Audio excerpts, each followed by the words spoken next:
சென்னையில் அனுமதியின்றி விளம்பர பலகைகள் வைக்கப்படுவது தொடர்ந்து அரங்கேறி வரும் சூழலில் மாநகராட்சி அதிகாரிகள் கண்டும் காணாமல் இருப்பதாக குற்றச்சாட்டு எழுந்துள்ளது.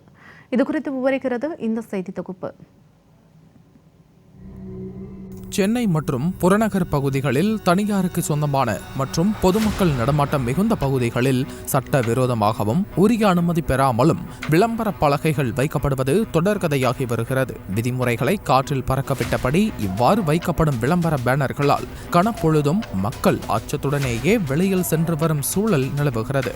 மாநகராட்சியிடம் முறையாக அனுமதி பெறாமல் வைக்கப்படும் பேனர்களால் மட்டும் சென்னை மாநகராட்சிக்கு பல லட்சம் ரூபாய் வருவாய் இழப்பு ஏற்பட்டுள்ளதாகவும் கூறப்படுகிறது.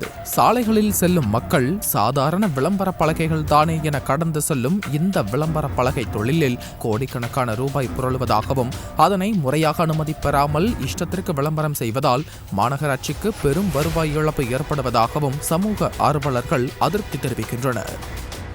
அரசுக்கு வருவாயை ஈட்டி தரக்கூடிய விளம்பர பேனர்கள் முறையாக பர்மிஷன் இல்லாமல் பல இடங்களில் இருக்குது. இப்போ மவுண்ட் ரோட்லேருந்து நீங்கள் கிண்டியில் ஆரம்பித்து நீங்கள் பாரிஸ் வரைக்கும் பார்த்தீங்கன்னா நிறைய விளம்பரங்கள் வித்தவுட் பர்மிஷனில் அங்கங்கே அதிகாரிகளின் துஷ்பிரயோகத்தில் தனி செல்வாக்கில் வச்சுருக்காங்க. இந்த விளம்பர பேனருக்கு அந்தந்த பகுதியில் இருக்கிற கார்ப்பரேஷன் அதிகாரி ஏஇங்களும் துணை போகிறாங்க. ஏன்னா அந்த விளம்பர பேனர் வைக்கணும்னா முறைப்படி கார்ப்பரேஷனில் பர்மிஷன் வாங்கணும். இது ஒரு பக்கம் இருக்க, சென்னை மாநகராட்சிக்குட்பட்ட மண்டலங்களில் செயற்பொறியாளர் உட்பட மாநகராட்சி அதிகாரிகளை மிரட்டியும் பணத்தாசை காண்பித்தும் ஆளும் கட்சி திமுக கவுன்சிலர்கள் மாதம் மாமூல் கொடுத்துவிட்டு மாநகராட்சிக்கு வரவேண்டிய வரி வருவாயை தங்கள் வீடுகளுக்கு எடுத்துச் செல்வதாகவும் குற்றச்சாட்டு எழுந்துள்ளது. இந்த பேனருங்களில் கார்ப்பரேஷன்லேயும் சரி பர்மிஷன் வாங்காமல் இவங்க வைக்கிறாங்கன்னா ஒவ்வொரு வீட்லேயும் இந்த மாதிரி பேனர்ஸ் வைக்கிறது கார்ப்பரேஷனில் இருக்கிற அதிகாரிகள் மறைமுகமாக இந்த வருமானம் ஈட்டிக்கிறாங்க.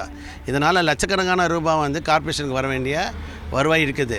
இந்த லோக்கல் வட்டச் செயலாளரும் அந்த ஏஇங்களும் சேர்ந்து இது மறைமுகமாக இவங்களுக்கான வருவாயை அந்தந்த ஏரியா பகுதியில் பிரிச்சுக்கிறாங்க. இப்போ 200 வார்டில் 15 ஜோன்லேயும் இந்த மாதிரி நடக்குது.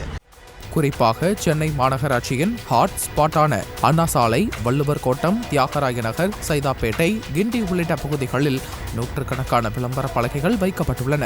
அவற்றில் பல விளம்பர பேனர்களில் மாநகராட்சியிடம் முறையாக அனுமதி பெற்றதற்கான ஸ்டிக்கர்களோ அனுமதி குறியீட்டு எண்களோ இல்லாமல் இருப்பது பொதுமக்களிடையே ஆச்சரியத்தையும் கேள்விகளையும் எழுப்பியுள்ளது. சென்னை மாநகராட்சியில் அனுமதி பெற்ற விளம்பர பலகைகள் என்ற போர்வையில் கோடிக்கணக்கான ரூபாயை மாற்றி ஆளும் கட்சியினரும் அரசு அதிகாரிகளும் மறைமுகமாக கொள்ளையடித்து வருவதாகவும் இதனை விளம்பர திமுக அரசு கண்டுகொள்ளாமல் இருப்பதும் தான் தற்போதைய நிலையாக இருந்து வருகிறது. தமிழகத்தின் தலைநகரான சென்னையிலேயே இந்த நிலைமை என்றால் மற்ற மாவட்டங்களில் கேட்கவா வேண்டும்? இதுபோன்று மாநகராட்சிக்கு கிடைக்க வேண்டிய வருவாயை தட்டி பறித்து சொத்து சேர்க்கும் அரசியல்வாதிகள் மீதும் சம்பந்தப்பட்ட அதிகாரிகள் மீதும் கடுமையான நடவடிக்கை எடுக்கப்பட வேண்டும் என்பதே சமூக ஆர்வலர்கள் மற்றும் பொதுமக்களின் கோரிக்கையாக இருந்து வருகிறது.